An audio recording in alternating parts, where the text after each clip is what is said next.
Halo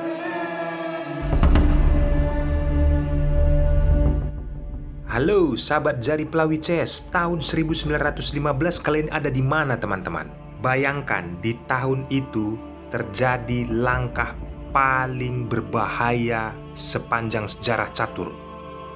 Satu kuda melawan 6 perwira, Henry Ernest Atkins dan Herbert Levi Jacobs. Saya akan menganalisis sesederhana mungkin jalannya pertandingan agar kalian dapat memahami. Untuk itu, siapkan konsentrasi tinggi. Dan bagi kalian yang baru bergabung di Jari Pelawi CS, welcome. Jangan lupa subscribe dan nyalakan loncengnya. Selamat menyaksikan.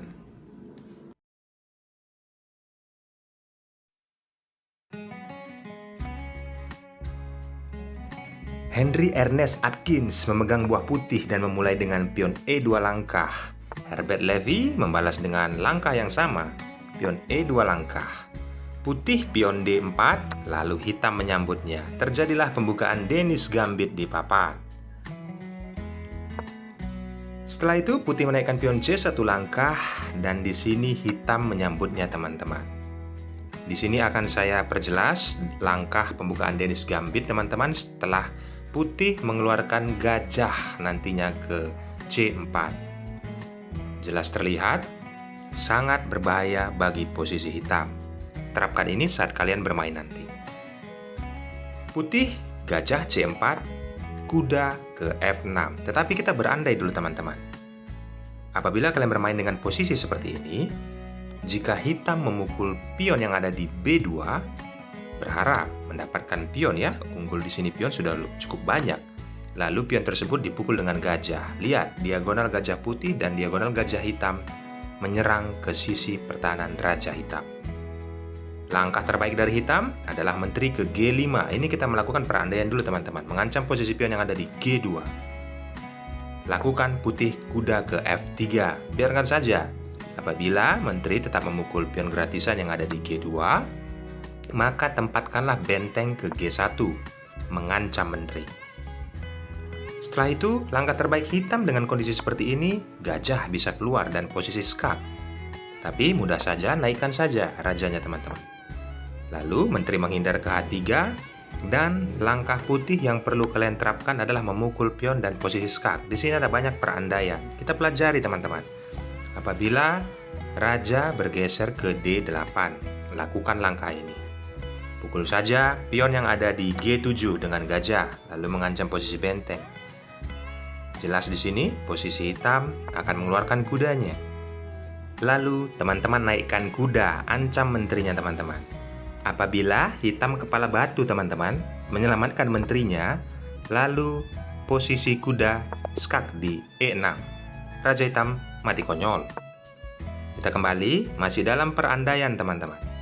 Kenapa saya analisis jalannya pertandingan ini agar kalian paham teman-teman. Jadi pada saat bertanding kalian dapatkan ilmunya. Ini tadi raja bergeser ke D8 dengan posisi diancam gajah. Alternatif yang kedua, raja pukul gajah.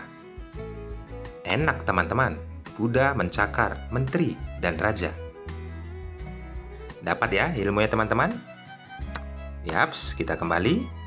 Masih dengan posisi seperti ini. Apa yang dilakukan oleh hitam?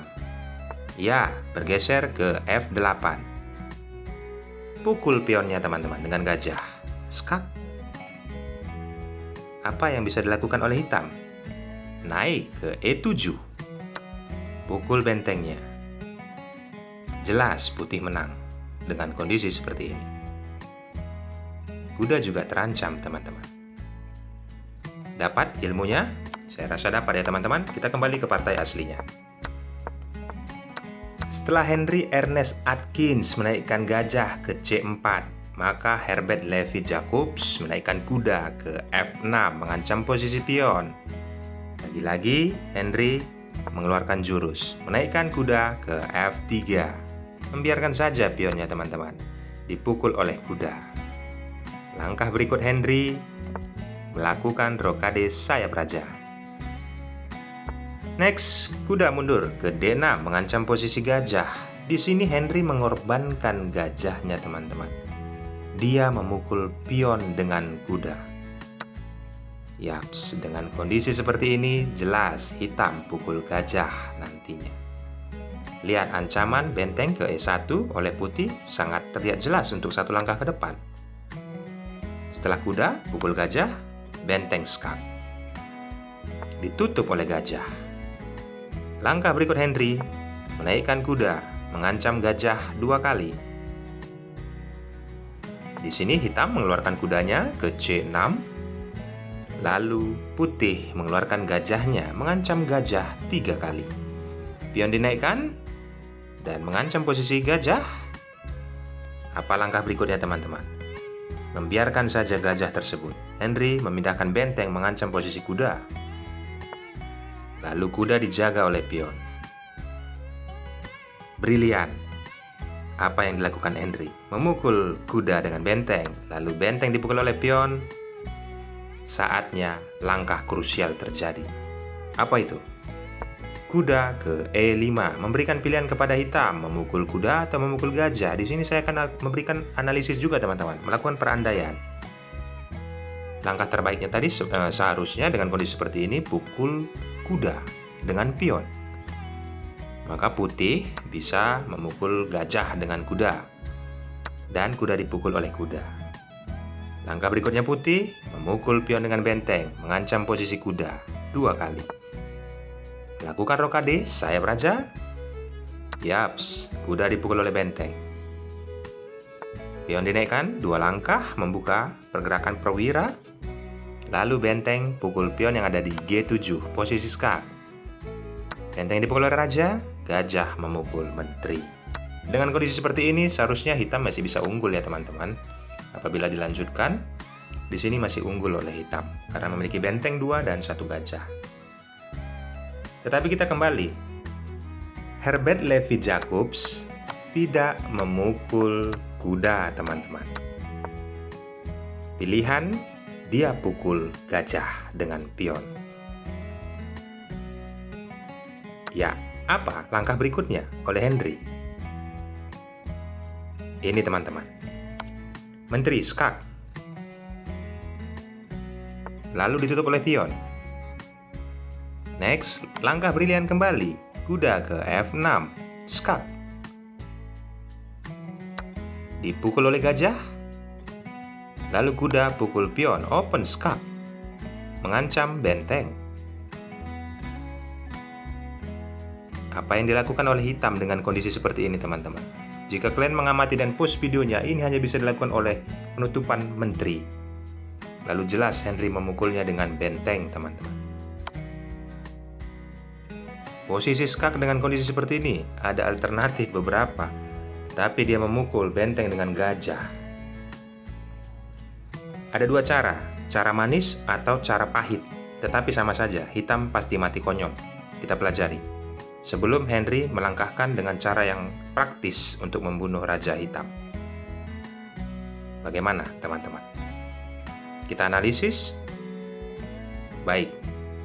Di sini kita pukul benteng dengan kuda, posisi skak. Lalu Raja hanya punya pilihan ke D8, tidak mungkin ke F8. Lalu kuda masuk ke F7, posisi skak kembali. Raja bergeser. Kita buat Raja Pargoy teman-teman. Lalu kuda skak kembali. Lagi-lagi bergeser. Kemana? Ya tentu saja ke D8. Masuk menteri. Mati konyol. Coba kita lihat langkah Henry Ernest Atkins dengan kondisi seperti ini. Teman-teman bisa perhatikan perwira yang dimiliki oleh hitam di sini ada 6. Maaf, ada 5. Yaps, kuda ke E5, skak. Tentunya tidak bisa ke F8. Raja di sini pasti ke D8. Lalu kuda skak.